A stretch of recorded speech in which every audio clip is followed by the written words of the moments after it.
Is this Vince Jr. now hidden lining up these venues? His team. Yeah.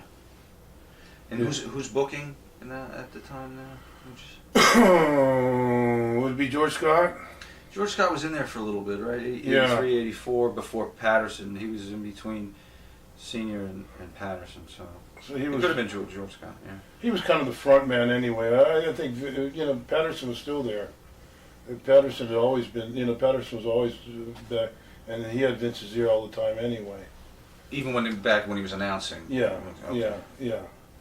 But you could see, going to different, forming a base in Los Angeles, and going out from there to San Bernardino or Orange County or Bakersfield. Let's same with the San Francisco Cow Palace, and then Oakland and Sacramento and a couple of towns out of there. So you could see, you could kind of see it form. You could kind of imagine it or see it.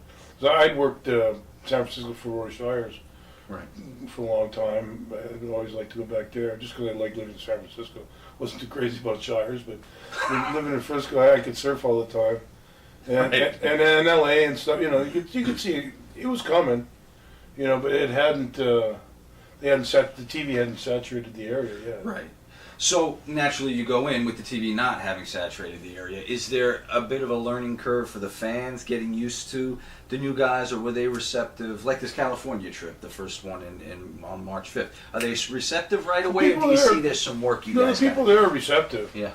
People that bought tickets and people that came there, they're receptive, and they're into it. They're having everybody's, and the whole base there was good, Now, working territorially, if that's even a word, as you had for many years, you're used to driving to all the cities probably. Mm-hmm. Now Vince is starting to stretch out. You're hitting California. We talked about Columbus, Ohio now. So now travel's now different. We're introducing flying, I guess, at this point, right? Yeah. So I lived close to Newark Airport. That was our hub. Right. The office was up in Stillward is. I don't think they have they didn't have the new building yet. Right. But the office was still up in Stanford, and Newark was kind of the hub. And a lot of guys were starting to move to Florida. The guys that come from Florida were moving back there. Hulk and his crew kind of, were moving away to Florida. When he comes in later on, he goes back down to Florida. Yeah. How did they handle the travel arrangements? Did they, or was it just kind of up to you to get to the city? They give you the city and that's it, or because now you're flying, so now are you all on the same plane, or? Yeah, they give you, it's a paper like that, a stack of papers like that, and have the cards in the different towns, and then they hand you a stack of tickets, like that. For like the whole month or whatever, the whole week? A week, or whatever. 2 weeks, 3 weeks, whatever.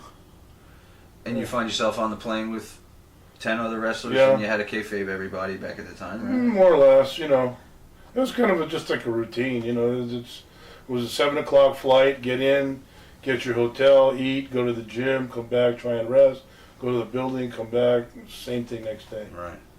So it was pretty repetitious, but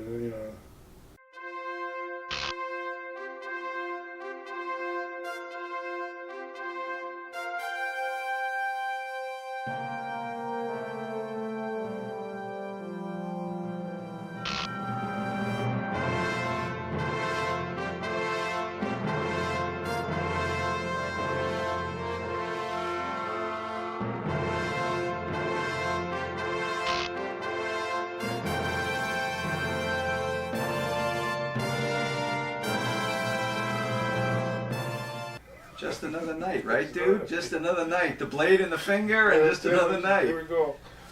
Did you ever cut anyone grabbing them for a slam? Because you used to keep it in your finger, right? Yeah. Did you ever just No. maneuvering around? Because Sheik used to keep it in his mouth. He's the only person I've talked to that. Terry Funk. The Funk used to keep it in his mouth too? Yeah. I could never. I talked too much. I was always talking. I was always yelling at people and screaming. Standing on the turnbuckles. Oh, yeah. I would spit the freaking thing all over the place. Paul Bosch was a real gentleman. Yeah. He was, one of the. He promoted only Houston and around Houston, but every Friday he'd go down there, and his payoffs were after Fritz's payoffs. He'd be looking forward to his. If you had a good spot that Friday Houston show, then that would basically make your week, because between all Fritz's kids and his nephews and everybody else around there. You know, Dallas and the other places didn't offer you a big. You know, Dallas wasn't drawing worth the crap anyway.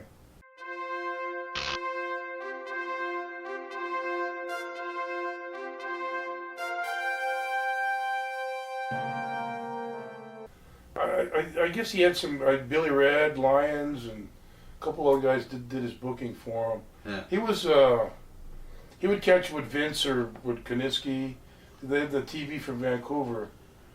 I think was in there, was pretty strong in there, and Vince would give him guys, and there were some Canadian guys that you know he would probably like Angelo Mosca or Dino Bravo. Right. Guys like that that were strong.